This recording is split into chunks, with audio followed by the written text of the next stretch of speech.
All right, let's tackle one of life's biggest, most fundamental questions. It's something that kind of runs in the background, shaping every single choice you make. What do you truly, deeply value? Because the answer, well, it doesn't just define who you are, it pretty much sets the course for where you're going. Okay, so to get us started, let's try a little thought experiment. I want you to look at this question and really answer it for yourself. If you had to strip everything away, boil it all down, and you could only pick 3 things, what would be the most important things in your life? So here are 8 of the usual suspects, right? Take a second. Really think about it. Is it your health? Is it money and security? Or maybe it's all about your career and achievements. Maybe it's love or your family. The way you rank these, it actually says a lot. It's like a quick snapshot of your own personal value system. And here's why that matters. That little choice you just made, even just in your head, it's a tiny reflection of the thousands of choices you make, day in and day out. See, our values, they guide our choices. And our choices, they shape our actions. And ultimately, our actions create the path we walk in life.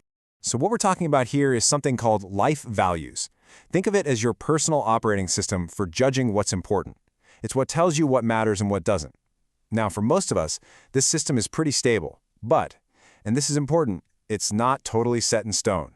It can definitely be challenged and change as you go through life.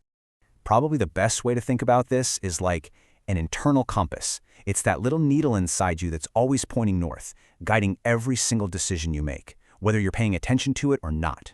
It's your personal GPS. And that internal compass is everything, because depending on which direction that needle is pointing, your entire view of the world changes.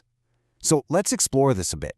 We're going to look at 8 totally different worldviews, like 8 different lenses for seeing life, and each one is basically rooted in a different core value. So on one hand, you've got something like materialism, where the compass just points straight to money. Then you have hedonism, which is all about chasing pleasure and material enjoyment. There's also careerism, which is that deep drive to achieve something big, to leave a legacy.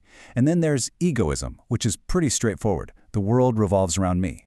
But then you've got these other philosophies, like naturalism, which says, hey, everything's pretty much predetermined, so you might as well just go with the flow. The total opposite of that is triumphalism, the idea that humans can and should bend the world to their will. Of course, there's religiousism, where you live your life by the rules of a higher power. And then there's cynicism, the view that life is basically a big, meaningless game. Okay, so we have all these different compasses, all these different ways of looking at life. But that brings up a really important question. Does having a clear compass and actually using it to pick a destination, does that really lead to a better life? Or is it all just, random luck? Well, it turns out there was this incredible study, it went on for decades, that gives us a stunningly clear answer.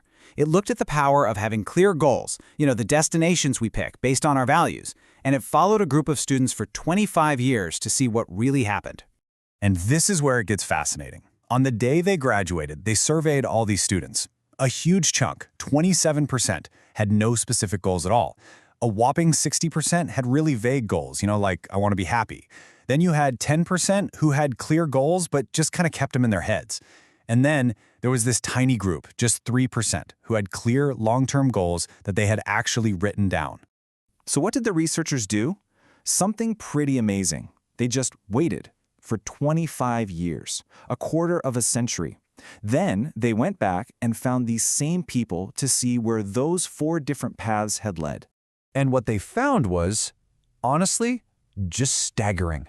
The results weren't just a little different. They were worlds apart. As one of the original sources put it, the difference was just more shocking than you can even imagine. So let's look at the 2 extremes.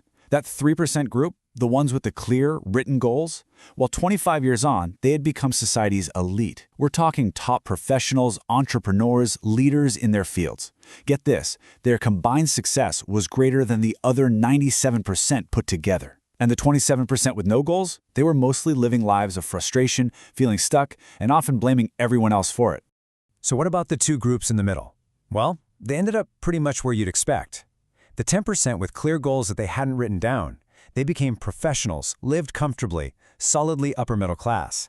And the 60% with those vague goals, they had stable but pretty average lives, nothing really remarkable to point to. So what is the big takeaway here? Over 25 years, the single biggest predictor of success wasn't talent, it wasn't background, it wasn't even luck. It was simply having a destination.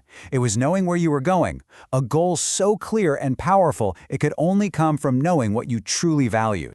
I mean, let me just say that again because it's wild. The most successful people in that study basically knew where they were headed a quarter century before they got there. They didn't just have a wish or a dream, they had a map.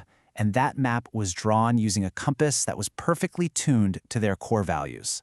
And that brings everything right back to where we started. This whole idea of understanding your values, it's not just some philosophical thing to think about. It might be the most practical first step you can ever take. So, the final question really is for you.